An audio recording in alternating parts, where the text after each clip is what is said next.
Good morning, class 7. So today we will discuss the next topic of our chapter, chemical equation. ठीक है, हमने last time catalyst promoter तक कर लिया था, which is given on page number 66 of your book. Now today we are doing page number 67. Okay, this is page number 67, chemical equation, writing the word equations for this. Okay, now chemical equation. What is a chemical equation? Chemical equation actually क्या होती है? Chemical equation में हम किसी भी chemical change का जो result होता है उसको रिप्रेजेंट करते हैं. ठीक है, तो chemical equation is the representation of the results of a chemical change. कोई भी केमिकल चेंज होता है, कोई भी substance undergo which when it undergoes a chemical change a new thing is formed. ठीक है, कोई भी दो चीज़ें अगर आपस में मिलेंगी उससे एक तीसरी नई चीज़ बन रही है. फॉर एग्जाम्पल ऑक्सीजन और जब हाइड्रोजन मिलते हैं तो वो वाटर बनाते हैं. ठीक है, तो इसको हम इस रिजल्ट को एक जिससे हम रिप्रेजेंट करते हैं उसको हम केमिकल इक्वेशन बोलते हैं.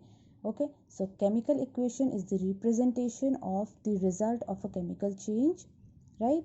And in any chemical equation, as we already have discussed earlier, किसी भी केमिकल इक्वेशन में एक लेफ्ट हैंड साइड होती है. ठीक है, LHS शॉर्ट फॉर्म में लिख रही हूँ मैं. This is left hand side और एक राइट हैंड साइड होती है. Suppose I am writing an equation over here like ZnSO4. Whenever you write a formula of any substance, ठीक है, वहाँ पर आपको सिम्बल्स का बहुत ध्यान रखना होता है. जैसे यहाँ पे Zn है, दिस इज जिंक.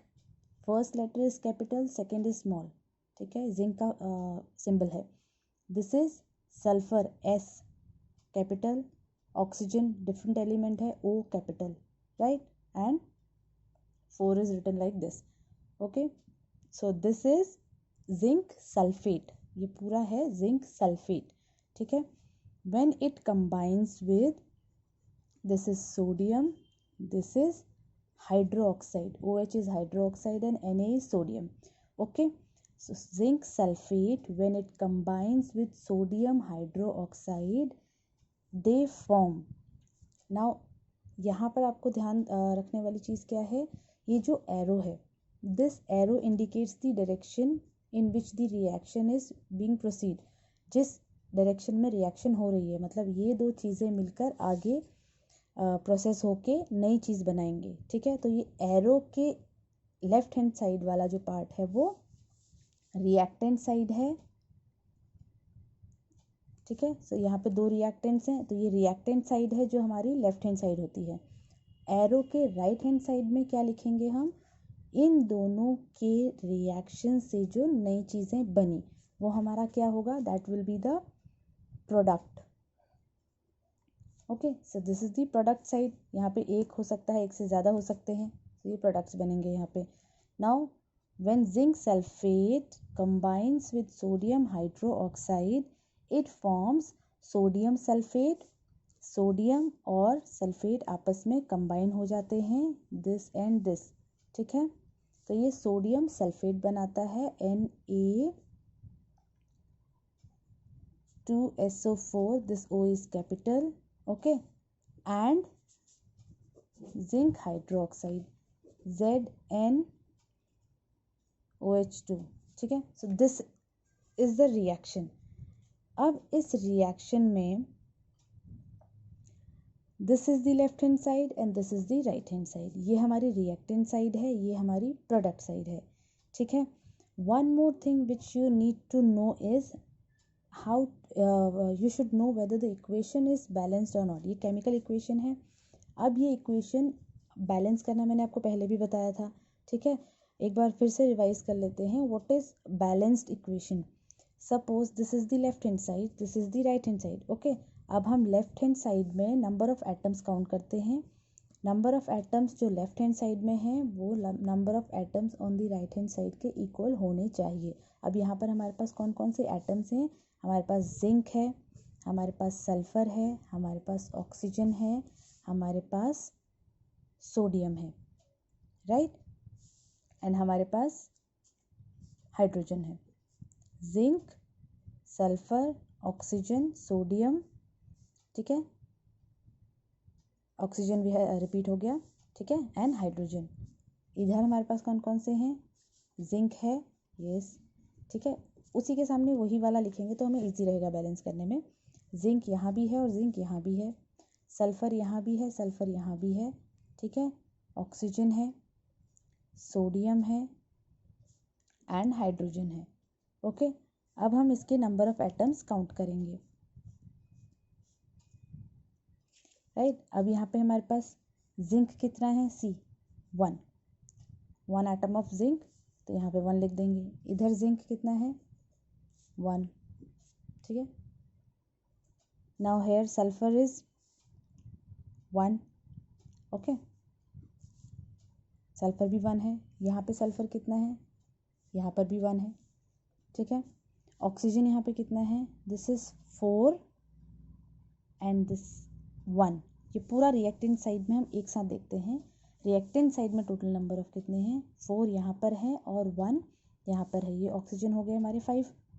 यहाँ पर ऑक्सीजन कितना है, 4 यहाँ पर है एंड ये जो OH होल ट्वाइस लिखा है, इस होल ट्वाइस का मतलब है ये 2 के मल्टीपल में हो जाएंगे, मतलब यहाँ पे हाइड्रोजन भी 2 है, यहाँ पे ऑक्सीजन भी 2 है, तो 2 ऑक्सीजन ये हैं, 4 ऑक्सीजन ये हैं, 4 एंड 2 आर 6, तो ऑक्सीजन यहाँ पे 6 है, ये हमारा बैलेंस नहीं है, ठीक है। अब सोडियम हमारे पास यहाँ कितना है, सोडियम इज 1 और यहाँ सोडियम कितना है, सोडियम इज 2, राइट। हाइड्रोजन हमारे पास यहाँ कितना है, हाइड्रोजन इज 1 एंड हाइड्रोजन यहाँ कितना है, hydrogen is 2। Now this equation we need to balance it. इसको बैलेंस करने की ज़रूरत नहीं है, 1 1, ठीक है। इसको भी बैलेंस करने की ज़रूरत नहीं है, 1 1, ठीक है। Oxygen is 5 and oxygen is 6। तो ये एक यू कैन से ये हिट एंड ट्रायल मेथड होता है कि आपको अंदाजे से बताना, अंदाज़ा लगाकर ही आप नंबरिंग कर सकते हो। यहाँ पे आप हिट एंड ट्रायल मेथड से पहले 1 लगा के देखोगे किसी नंबर के आगे, वो बैलेंस हो रहा है नहीं, फिर 2 लगा के नहीं हो रहा, फिर दूसरा नंबर, ठीक है। तो this is basically hit and trial method. अब हम यहाँ पे ट्राई करेंगे ऑक्सीजन को बैलेंस करने की, ठीक है। ऑक्सीजन यहाँ पे 4 है, ऑक्सीजन यहाँ पे 1 ये है, 5 हो गए। अगर आप हमेशा पेंसिल से बैलेंस करना स्टार्ट करना, सो दैट कहीं मिस्टेक हो तो आप उसको इरेज कर सको। अगर हम इस पूरे, अगर हाँ, one more thing you need to keep in your mind, जब भी हम किसी इक्वेशन को बैलेंस करते हैं, एक सपोज हमें इसमें नंबर ऑफ एटम्स चेंज करने हैं, तो हम, अगर हमें ऑक्सीजन का चेंज करना है तो ऑक्सीजन के आगे पीछे कुछ नहीं लिखेंगे, हम इस पूरे कंपाउंड के आगे लिखेंगे। हमेशा बैलेंस करने के लिए जो नंबरिंग की जाती है पूरे ही कंपाउंड के आगे की जाती है, फ्रंट में, ओके। तो ऑक्सीजन के लिए अगर हम यहाँ पे सपोज, मैं आपको दूसरे कलर के पेन से दिखाती हूँ सो दैट आपको इजी रहेगा समझने में। Suppose sodium hydroxide, just a minute,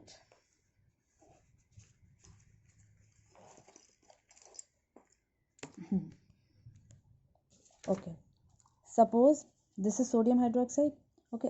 what if हम इसके आगे 2 लगा दें, मैं सिर्फ अंदाजे से कर रही हूँ, ठीक है ना। अगर हम इसके आगे 2 लगा देते हैं तो ये 2 इस पूरे के लिए होगा,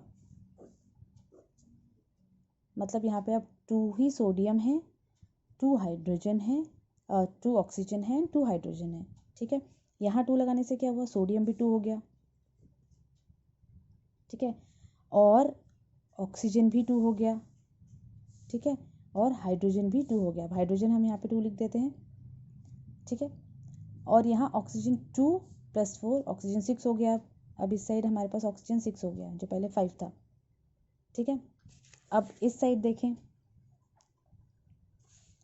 zinc 1, sulphur 1, oxygen 6, sodium 2, hydrogen 2, तो ये बैलेंस हो गई, ठीक है। तो अगर 2 से नहीं हो पाता यहाँ पे तो हम कोई और नंबर ऐड करके देखते, उससे बैलेंस करके देखते। तो एक चीज़ आप हमेशा ध्यान रखिए, जब भी हम बैलेंस करते हैं जो नंबर्स हम लगाते हैं वो पूरे कंपाउंड के फ्रंट में होता है और वो पूरे से ही मल्टीप्लाई होता है फिर, तो उसके अकॉर्डिंग फिर अगर हम सिर्फ ऑक्सीजन के लिए नंबर लगा रहे हैं बट वो उसके अकॉर्डिंग, क्योंकि ब्रैकेट लगाया है, मल्टीप्लाई सारे से ही होगा, उसके अकॉर्डिंग बाकियों पर भी इफेक्ट पड़ेगा, तो बाकियों की भी नंबरिंग चेंज होगी। तो इसलिए बैलेंसिंग आप हमेशा पेंसिल से ट्राई कीजिए। जब वो बैलेंस हो जाए तब आप फाइनल इक्वेशन लिखिए। So this is how we balance a chemical equation. Left hand side के number of atoms right hand side के एटम्स के इक्वल होने चाहिए। हमने सिर्फ क्या किया था, यहाँ पे 2 ऐड किया था। इस 2 को ऐड करने से इन तीनों पे जो चेंज आया उसकी वजह से ये बैलेंस हो गई। ठीक है, तो बैलेंसिंग की प्रैक्टिस हम और करेंगे। पहले हम ये केमिकल इक्वेशन जो डिस्क्राइब कर रहे हैं, left hand side, right hand side, reactant product, उसको एक बार देख लें। Okay, so what we were talking about chemical equation, there is a left hand side, there is a right hand side. This arrow indicates कि किस direction में reaction आपकी proceed कर रही है। If it is a single arrow, it means that the reaction is proceeding in a single direction. ये reversible नहीं है। इन दो सब्सटेंसेस के मिलने से जब ये बन गए हैं तो ये वापस ये नहीं बनाएंगे अगर एरो सिंगल डायरेक्शन में है। तो अगर एरो ऐसा है, दोनों डायरेक्शन है, if the reaction is by directional, it means ये रिएक्शन रिवर्सिबल है। एक बार इससे ये बनने के बाद इससे ये वापस बन सकता है अगर एरो ऐसा है तो। जैसे कि हमने प्रीवियस इक्वेशंस में भी देखा है, कहीं कहीं पर हमने डबल एरो देखा है। I will show it to you in your book only. See page number 66 पर मैन्युफैक्चर ऑफ अमोनिया जब हमने किया था, नाइट्रोजन एंड हाइड्रोजन जब मिलकर अमोनिया बना रहे हैं तो ये डबल एरो है। ठीक है, एक इस डायरेक्शन में और एक इस डायरेक्शन है, मतलब ये इक्वेशन रिवर्सिबल है।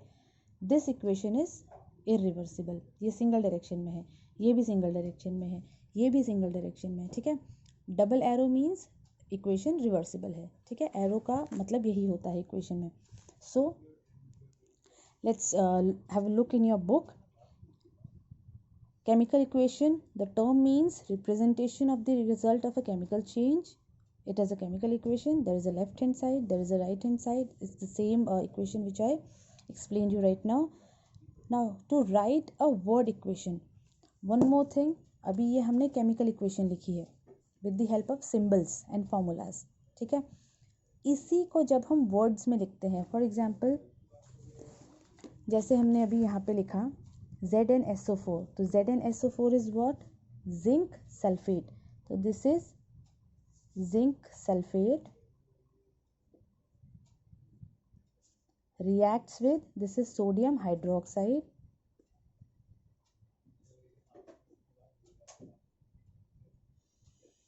okay, and it forms, this reaction is not reversible. ये एरो नहीं आएगा यहाँ पे, मैंने सिर्फ आपको एक्सप्लेन करने के लिए बताया था। ठीक है, so zinc sulfate reacts with sodium hydroxide and it gives sodium sulfate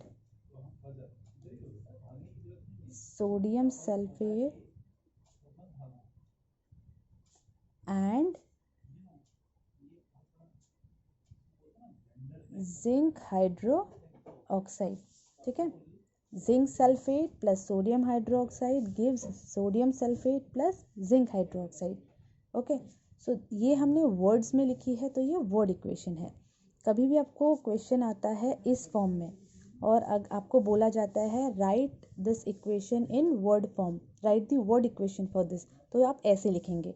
और अगर आपको वर्ड में लिखी आती है और आपको क्वेश्चन आता है right the equation, right the molecular equation, तो आप ये सिंबल्स और फार्मूलाज की हेल्प से लिखेंगे। ओके, तो दोनों ही आपको आने चाहिए। So for that you should know the symbols, the formulas of the compounds.